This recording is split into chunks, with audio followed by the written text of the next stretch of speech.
Bagaimana amalan itu cirinya diterima oleh Allah? Satu, kita ambil contoh salat. Kedua, kemudian zakat. Ya, ketiga kemudian puasa, keempatnya haji dan umrah. Secara umum, satu, ciri amalan diterima itu yang pertama, jika manfaat-manfaat dari amal itu bisa nampak dalam kehidupan. Manfaat-manfaat atau fungsi dari amal yang dikerjakan itu nampak dalam kehidupan. Tahan, saya beri contoh misal. Maaf teman-teman, saya berikan kaidah umum dulu ya, kaidah umum. Itu semua ibadah itu kan bukan hampa makna. Semua ibadah itu punya fungsi, punya tujuan, punya manfaat. Ya, misal, salat itu telah kita uraikan di awal bahasan kita, punya 5 manfaat. Orang salat itu pasti mendapatkan 5 manfaat ini. Jadi kalau orang salat tidak mendapatkan 5 ini atau 1 di antara 5, berarti salatnya ada yang tidak tepat. Minimal 1 di antara 5 mesti dapat. Jadi kalau yang 5 ini apalagi berkumpul dalam diri kita, ini menunjukkan 100% salat kita diterima oleh Allah Subhanahu wa taala. 1 di antara 5, alhamdulillah, ada penerimaan dari Allah Subhanahu wa taala. Yang bahaya itu kalau 1 pun dari 5 itu nggak ada yang dapat, maka ada yang salah dalam salatnya. Ini menandakan belum diterima salatnya oleh Allah Subhanahu wa taala. Nah, contoh yang pertama, misalnya Quran surah ke-29 ayat ke-45. Anda hafal salat? Anda hafal ayatnya insyaallah. Innas salata tanha 'anil fahsya. Sungguh salat yang benar itu, demikian cara menerjemahkannya. Sungguh salat yang benar itu saat ditunaikan, maka dampaknya akan mencegah pelakunya dari 2 sumber keburukan. Jadi sifat dan sikap buruk itu hanya 2 sumbernya. Kalau bukan fahsya itu mungkar. Fahsya itu keburukan yang datang lewat syahwat. Maaf ya, pornografi, porno aksi, LGBT, kata-kata jorok, gambar-gambar yang seperti itu fahsya namanya. Jadi kalau Anda sholat, Anda masih menikmati kata-kata yang kotor, tontonan-tontonan, gosip-gosip yang tidak jelas, gambar-gambar yang erotis, itu fahsya namanya. Jadi kalau orang nggak sholat, kata-katanya kotor, dia nggak sholat.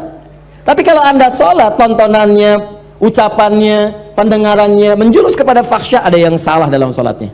Ada yang salah. LGBT, yuk saya ajak Anda sadar lah, yuk, ayo sadar kembali. Kita doakan, kita bantu jadi manusia yang baik. Ya, jadi manusia yang baik, kita dorong jadi baik. Sayang itu artinya memberikan perhatian supaya sama-sama punya level kebaikan. Jadi kalau merasa kurang baik, jangan dipertahankan keburukan itu. Maaf ya, cuman setan yang mempertahankan keburukan. Karena beda manusia dengan setan salah, nggak kenal benar. Karena itu setan salah, nggak mau tobat. Kalau manusia itu salah dan tobat. Jadi kalau ada manusia salah nggak mau tobat, patut dipertanyakan dia manusia apa bukan. Itu rumusnya. Adam itu manusia, salah, turun kalimat tobat. Quran surah 2 ayat 37. Tobat, diucapkan kalimat tobat. Quran surah 7 ayat 23. Begitu diucapkan, diterima tobatnya. Fatalaqa Adamu min rabbi kalimatin fataba alaihi. Apa kalimatnya? Rabbana zalamna anfusana wa illam taghfir lana wa tarhamna lanakunanna minal. Begitu diucapkan, diterima taubat. Setan salah, diberi kesempatan taubat. Quran surah 7 ayat ke-12. Kata Allah, ma mana'aka alla tasjuda idh amartuk. Hei kamu setan, kamu salah, saya perintahkan nggak mau sujud. Kenapa nggak mau sujud? Itu kan perintah saya. Itu kalimat kesempatan taubat nggak diambil. Apa jawabannya? Ana khairum minhu, khalaqtani min nar wa khalaqtahu min tin. Saya lebih hebat daripada Adam. Saya diciptakan dari api, dia dari tanah. Nggak level dari api, harus sujud kepada yang tanah. Marah Allah. Allah fakhruj, keluar kamu, keluar. Nah, jadi setan itu diminta taubat, diajak baik, nggak mau. Kalau manusia itu beda, diajak baik jadi baik. Ya, jadi kalau Anda misalnya mendapati keluarga, teman, kawan, kemudian dia salah, diajak untuk jadi baik, nggak mau, itu tandanya bukan. Tandanya dia sedang dipengaruhi oleh setan. Bukan tandanya dia setan. Ibu punya suami, diajak baik, papa jadi baik dong, Pak. Mama ini ngajarin papa. Setan. Bukan. Ada pengaruh di situ. Jelas ya? Balik sini. Jadi orang salat itu pasti menjauh dari perbuatan fahsya, mungkar, keburukan yang diingkari oleh hati kita. Sumbernya nafsu perut dengan akal. Nafsu perut itu maaf, materi, mencuri, nafsu perut tuh, korupsi, kolusi, menipu. Nggak ada orang salat nipu. Mustahil. Ini yang paling aneh, orang sholat dia ikut sholat baru takbir keluar mencuri. Wudu, habis wudunya apa? Akhi, apa kabar? Dipakai juga. Sholat takbir, begitu takbir khusyuk kelihatan. Rakaat pertama mundur, tas orang diambil. Ada yang mundur, kotak infak di bawah. Ada yang salah, mustahil. Orang sholat itu kalau habis sholat dia ingat Allah. Kalau orang ingat Allah mustahil bermaksiat. Quran surah 4 ayat 103. Fa idza qadaytumus salata fadhkurullah. Kalau sholat kamu selesai, kamu akan ingat Allah. Jadi kalau orang ingat Allah nggak akan maksiat. Anda selesai sholat, pergi ke kantor, ya di musola, pulang, ba'da sholat, kembali ke pekerjaan. Maka saat bekerja nggak mungkin maksiat, nggak mungkin, mustahil. Nggak ada tangan mudah menggerakkan, angka bertambah, tanda tangan kwitansi dinambah, cek kosong diisi nggak bener, broker macam-macam, itu mustahil orang sholat demikian, mustahil. Datang duduk, datang orang, Pak ini Pak, tanda tangan, mudah aja, nggak ada. Dia akan lihat, Allah salah ini, maaf mas saya malu dengan Allah. Kenapa? Tangan saya ini baru dipakai tahiyat, masa kemudian digunakan maksiat? Jari saya jadi tahiyat, nggak akan dipakai untuk maksiat, silahkan ambil. Begitu Anda katakan, diceritakan pahala oleh Allah, pahala. Dan ingat ya, pahala itu bukan cuma lahir dalam perintah, tapi larangan. Ketika Anda dikerjakan itu dapat pahala, segera berdoa, ya Allah, mohon pertahankan keluarga saya dari perbuatan maksiat, jauhkan dari godaan setan. Jelas ya? Kembalikan. Nah ini cirinya. Jadi fahsya mungkar hilang. Nah, jadi kalau selama ini Anda ibadah, ciri itu tidak ada yang salah. Zakat, saya cepat. Zakat itu ciri penerimaannya jika ada perasaan dalam hati kita sudah tidak loba lagi dengan harta. Ya, tidak loba dengan harta. Suka senang berbagi, lebih tepat guna, lebih proporsional, lebih punya visi. Allah kasih saya kebutuhan, ya Allah terima kasih, sebulan 50 juta. Ternyata kebutuhan saya cuma 30 juta. Dievaluasi. Berarti yang 20 juta itu bekal saya ke surga. Maka turunlah Quran surah ke-28 ayat 77, paling kiri sebelah bawah. Wabtaghi fima atakallahu daral akhirah wa la tansa nasibaka minad dunya. Kata Allah, "Hei, fulan, saya titipkan harta buat ngejar ke surga, karena amalan kamu itu nggak sama dengan dia. Dia itu kelihatannya sedikit, tapi malamnya bisa tahajud, siangnya bisa puasa, baca Quran sudah banyak, hafal Quran di dalam jiwanya, dalam kepalanya. Kamu ini saya berikan harta lebih, karena tahajud gak bangun-bangun, baca Quran belum mampu, hafal Quran pun di luar kepala, masih di luar, belum masuk. Saya berikan tambahan harta supaya nyusul amalan dia." Diberikanlah harta berlimpah, masuk, dipakai. Makanya ketika kalimat itu turun, kalimat Qur'annya wabtaghi fima atakallahu daral akhirat, cari negeri akhirat dengan harta itu. Sedekah, infak. Makanya orang-orang yang telah lulus ujian dengan harta itu, jadi orientasi mengejar peningkatan omsetnya itu untuk jadi akhirat, Bu, Pak. Betul, bagaimana bisa zakat kalau nggak ada uangnya? Bagaimana bisa bersedekah kalau nggak ada uangnya? Setiap kita punya peluang, teman-teman. Kalau bisa ya, punya visi. Saya juga berusaha sama, walaupun cuma 3.000 misalnya. Berusaha jadi uang, tambahan 3.000 supaya bisa infak. Bagi, 3.000 bagi dalam sebulan. Sehari 100, saya nggak apa-apa. Sehari 100. Dan ikhlas tuh nggak usah pamer sama orang. Mau ngasih ke kotak infak, cuma 100, nggak apa-apa, ikhlas, nggak usah pamer. Ya begitu dimasukin dalam Jumatan misalnya kan, bagaimana caranya supaya tidak terdengar oleh orang lain, ikhlas, lega, masuk, nggak apa-apa, Allah nggak akan lihat kok nilainya, berdasar keikhlasannya diberikan apa yang mungkin orang lain tidak dapatkan itu. Jelas ya? Teruskan kemudian, maaf, puasa cirinya peningkatan takwa, la'allakum tattaqun, itu sudah saya jelaskan. Kemudian haji dan umrah cirinya, ini yang sudah haji, maaf sekali. Kalau sudah haji berarti insya Allah ahli surga.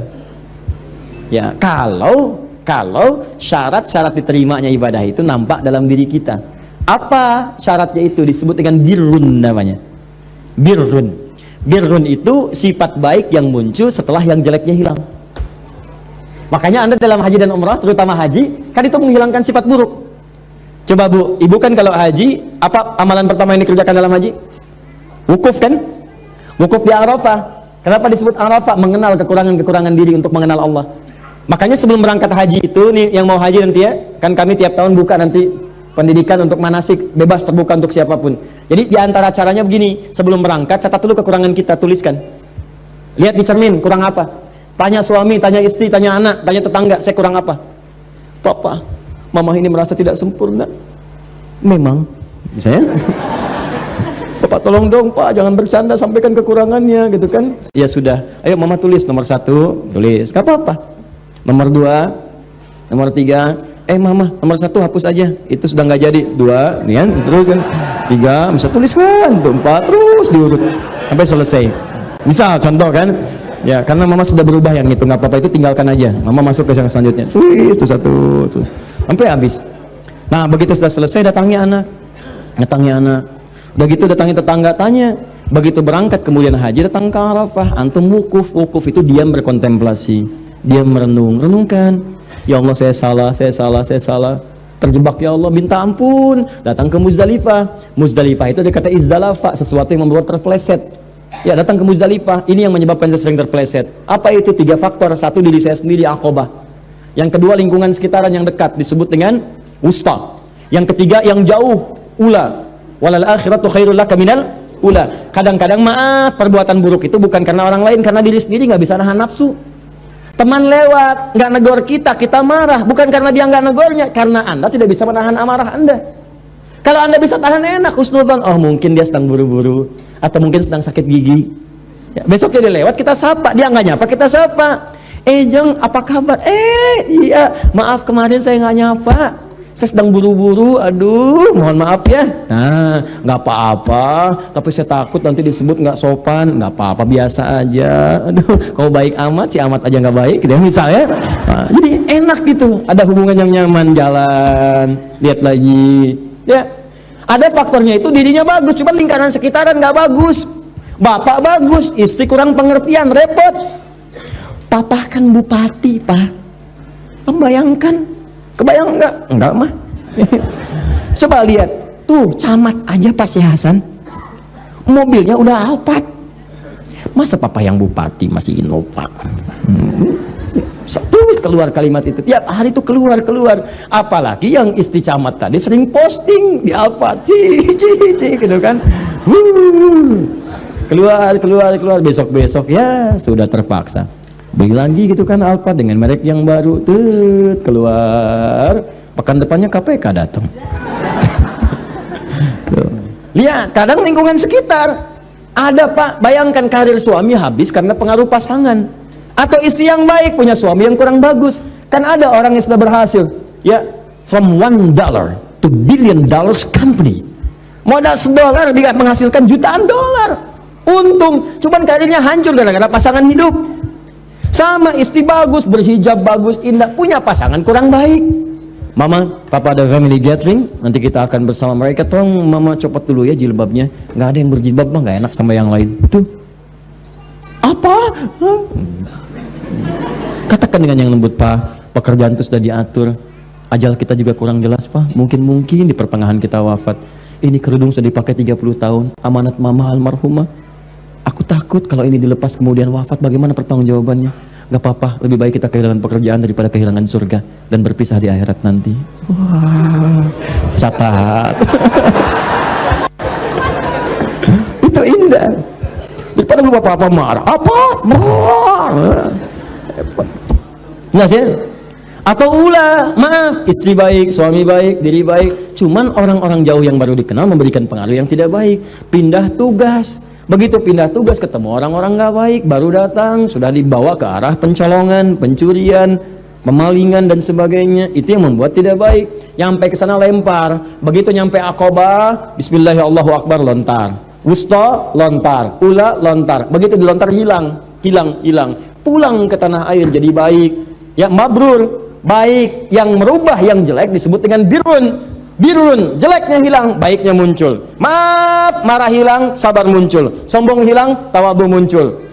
Muncul yang baik, hilang yang jeleknya, birun. Melekat dalam diri. Kalau melekat pada diri seseorang disebut mabrur namanya. Mabrur. Maka muncul istilah haji mabrur. Haji mabrur itu bukan haji yang diterima, tapi haji yang bisa merubah perilaku orang itu dari buruk menjadi baik. Makanya orang Arab menyebut haji sifatnya dari kalimat Nabi, haji mabrur. Lekatkan mabrurnya, maksudnya begini, Pak Haji, bukan gelar, karena tidak ada ibadah yang melahirkan gelar. Apa ada kemudian Bapak Hasan sholat, kemudian misalnya infak, misalnya haji, lalu dapat gelar SHI, sholat haji infak, kan nggak ada. Saya belum pernah dengar ada orang sholat sebelum Bapak sholat, Ustadz sholat, ada hidayat, nggak ada. Silakan cek, nggak ada, biasa saja. Haji pun bukan gelar, haji itu pengingat dari kalimat hajjul mabrur laisa lahul jazaa illal jannah. Haji yang bisa merubah seseorang jadi baik, nggak ada pahala padanya kecuali surga. Maka ketika dia selesai haji, orang Arab mengatakan pada orang yang kadang-kadang kurang komitmen, baru datang ke imigrasi sudah marah-marah, mana koper saya nih, ini dasar Arab, dasar ontak, dasar begini, keluar kalimat yang gak bagus. Kata orang Arab, Pak Haji, maksudnya Bapak sudah haji. Jangan keluar lagi kalimat itu, jangan gadaikan surga dengan maksiat yang kemudian tidak seharusnya muncul. Jadi kalau dipanggil Pak Haji, jangan bangga dulu. Saya tuh kalau dipanggil tuh takut saya. Ustadz, Haji, Adi, astagfirullah. Haji saya diterima nggak ya Allah? Diterima nggak? Ini kadang-kadang bangga. Nama Doni, habis Haji, lewat. Pak Doni, lurus saja. Pak Haji Doni,